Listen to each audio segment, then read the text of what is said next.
Hoy es jueves 1 de diciembre, último mes del año en curso. Con ustedes, el profesor Ramón Romero va a estudiar con ustedes la lección número 10, el fuego del infierno. Benefíciese con estos estudios y beneficie a otros suscribiéndose a este canal de YouTube Ramón Romero, dándole clic a la campanita. Hágalo y así estaremos ampliando nuestro universo de escuchas como también de oidores. El fuego del infierno. Para memorizar, examinadlo todo, retened lo bueno. Primera de Tesalonicenses 5:21. Las gracias te damos, Señor, las gracias te damos, porque hay esperanza para los que murieron en Jesús. Los hiciste descender con la esperanza bendita de que se levantarán cuando tú los despiertes de sus lechos de muerte. Lo mismo pasa con nosotros los vivos, que veremos a nuestros muertos justos en tu resurrección muy pronto, en tu segunda venida. Que así sea en tu nombre. Amén. Para hoy jueves, la cosmovisión bíblica. Nosotros debemos... ¿Qué es cosmovisión? Es una visión panorámica completa. Una visión amplia de lo que representa algo. Eso es cosmovisión. Cosmovisión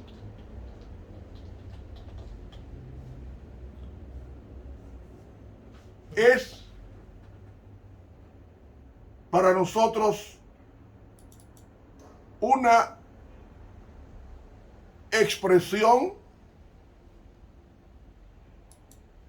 de ver en forma meridiana lo que realmente nosotros queremos valorar o apreciar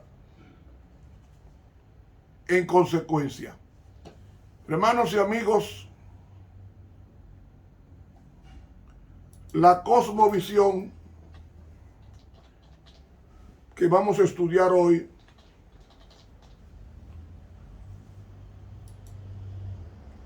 significa visión o concepción global del universo. Como la redención tiene notoriedad y aplicación para todo el universo, pues la cosmovisión bíblica es que la muerte de Cristo, su sangre derramada en el Calvario, afecta no solamente el planeta Tierra, sino a todos los seres que no cayeron en pecado en el universo. De ahí que vamos a leer una epístola, el capítulo 5, los primeros 12 versículos, de una epístola universal de San Juan, que fue escrita durante la primera mitad de los años 90, cuando el emperador Domiciano era César en los días de Juan. Y en el capítulo 5 encontramos una hermosa reiteración y visión de lo que representa la muerte de Cristo a los hijos y también a los vivos en Cristo. Todo aquel que cree que Jesús es el Cristo es nacido de Dios, y cualquiera que ama al que ha engendrado, ama también al que es nacido de él. Es decir, todo el que cree que Cristo es Dios, y si es Dios tiene capacidad para resucitar a los muertos, no es nacido de Dios. En la traducción está incorrecta. El griego dice ha nacido. O sea, el nacimiento es el resultado. O sea, el nacimiento es el resultado de la aceptación de que Cristo tiene poder para sanar y para resucitar a los vivos, transformarlos, y a los muertos levantarlos del polvo de la tierra. En esto conocemos que amamos a los hijos de Dios, cuando amamos a Dios y guardamos sus mandamientos. La mejor traducción es cuando practicamos sus mandamientos. Ahora yo pregunto, ¿cuántos mandamientos son? Alguien diría en forma simplista, bueno, los mandamientos son dos, amor a Dios y amor al prójimo. Sí, pero lo que pasa es que Jesús lo que hizo fue que los 10 mandamientos, los primeros 4 mandamientos es amor a Dios y los últimos 6 es amor al prójimo. Por tanto, aunque Cristo resumió la ley en amor a Dios sobre todas las cosas y a tu prójimo como a ti mismo, no pierde la esencia de los 10 mandamientos que son la norma del juicio, según dice en Santiago capítulo 2, versículos 12, de 10 al 12. Porque este es el amor de Dios, que guardemos sus mandamientos, y sus mandamientos no son penosos. Realmente, cuando habla ahí que guardemos sus mandamientos, guardar los mandamientos implica practicar, obedecer los mandamientos. El amor de Dios es eso.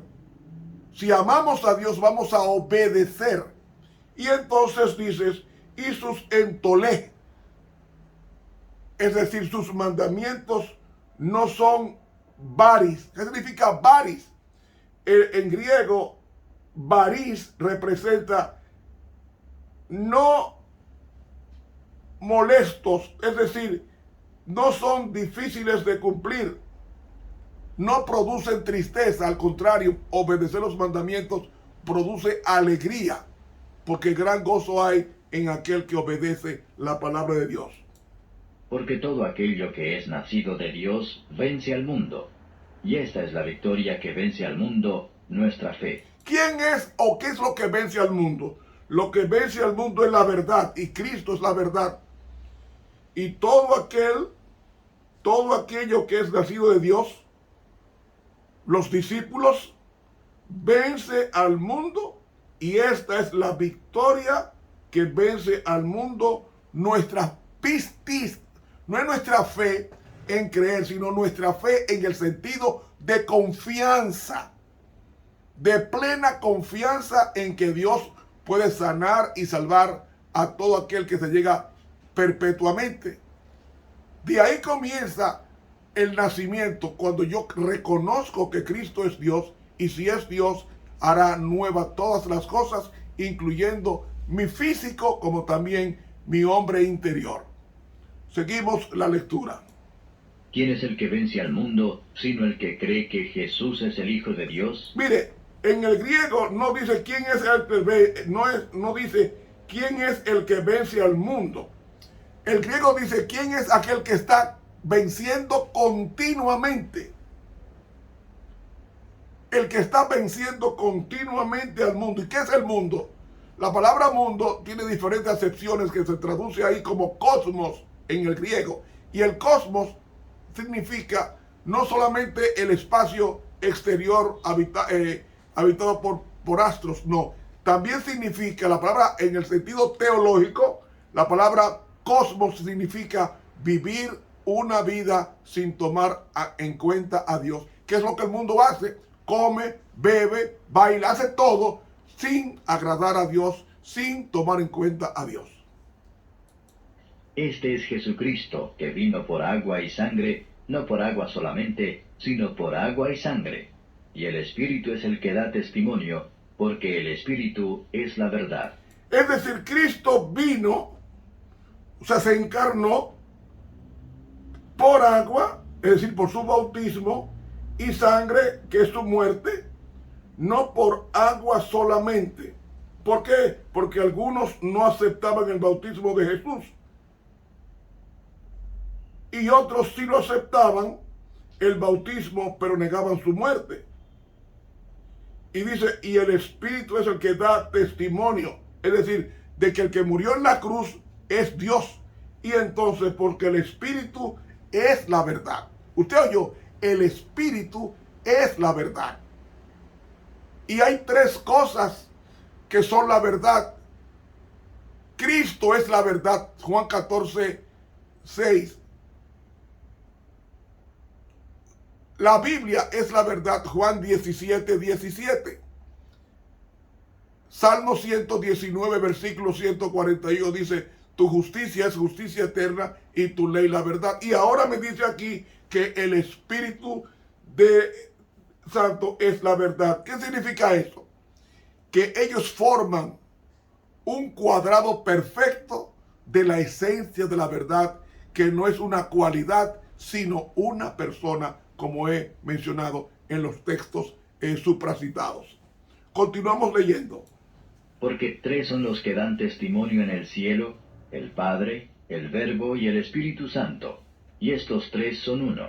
Esa expresión, tres son los que dan testimonio, ahí está en el original. Luego, en el cielo, el Padre, el Verbo y el Espíritu Santo, y estos tres son uno. No está en la mayoría de los manuscritos, por tanto es agregado. Seguimos. Y tres son los que dan testimonio en la tierra. Esa expresión tampoco está en el original griego. ¿Qué es lo que dice aquí? El espíritu y el agua y la sangre, y estos tres concuerdan en uno. Es decir, coinciden en lo mismo. El espíritu se manifestó en paloma, en el bautismo de Cristo, en el agua, con el bautismo de Cristo en el río Jordán, y la sangre que representa su crucifixión. Si recibimos el testimonio de los hombres, el testimonio de Dios es mayor, porque este es el testimonio de Dios que ha testificado de su Hijo. Es decir, el testimonio de Dios es mayor. ¿Por qué es mayor? Porque es Dios, no porque no miente. El hombre sí miente. Y cuando dice que Cristo es el Hijo de Dios y que vendrá por segunda vez, Dios no está mintiendo. Hay que creerle a Dios. El que cree en el Hijo de Dios tiene el testimonio en sí mismo. El que no cree a Dios le ha hecho mentiroso, porque no ha creído en el testimonio que Dios ha testificado de su Hijo. En el griego dice: el que cree continuamente en el Hijo de Dios tiene el testimonio en sí mismo. Quien no cree en Dios le ha hecho mentiroso, o sea, es decir, lo cataloga como mentiroso porque no ha creído en el testimonio de Dios que ha testificado en su Hijo mediante su ministerio y su muerte en la cruz. Y aquí viene ahora la esencia del estudio de hoy. Y este es el testimonio, que Dios nos ha dado vida eterna, y esta vida está en su Hijo. En el griego no dice ha dado vida eterna, no, en el griego dice dio vida eterna. Y esta vida está en el Hijo.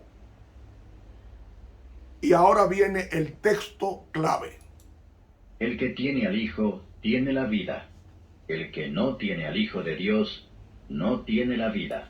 ¿Sabe qué está diciendo Juan, inspirado por el Espíritu Santo? Que Cristo es la vida. Yo soy la resurrección y la vida. Entonces, cuando dice el que tiene al Hijo, ¿cómo se tiene al Hijo, a Cristo? Morando en el corazón a través del Espíritu Santo, a través de la conversión. Ahí viene el Espíritu Santo y mora en forma permanentemente, si se lo permitimos, modificando nuestras conductas, pensamientos y acciones. Es decir, el que tiene al Hijo tiene la vida. Maranata, página 300, la Biblia inspirada dice que el que tiene al Hijo tiene la inmortalidad. Si tenemos la inmortalidad, ¿por qué morimos? Porque muere el cuerpo terrenal. El cuerpo celestial te lo va a traer Cristo cuando venga por segunda vez, según 1 Corintios capítulo 15. El que no tiene al Hijo no tiene la vida. Como ya he explicado en otras ocasiones, que la vida es una persona, no una condición. Por tanto, toda persona que tiene a Cristo, aunque muera hoy o mañana, volverá a vivir porque tiene la persona vida en su vida, y lo que muere no es el hombre interior, lo que muere es el hombre exterior, que es puesto en la tumba, y cuando Cristo venga va a resucitar con un cuerpo nuevo a la persona que murió creyendo y teniendo a Cristo, que es la resurrección y la vida. Mis hermanos, eso es lo que nosotros debemos trascender en este mundo y en nuestras vidas. Hay personas que respiran y hay personas que viven. Los seres vivos respiran.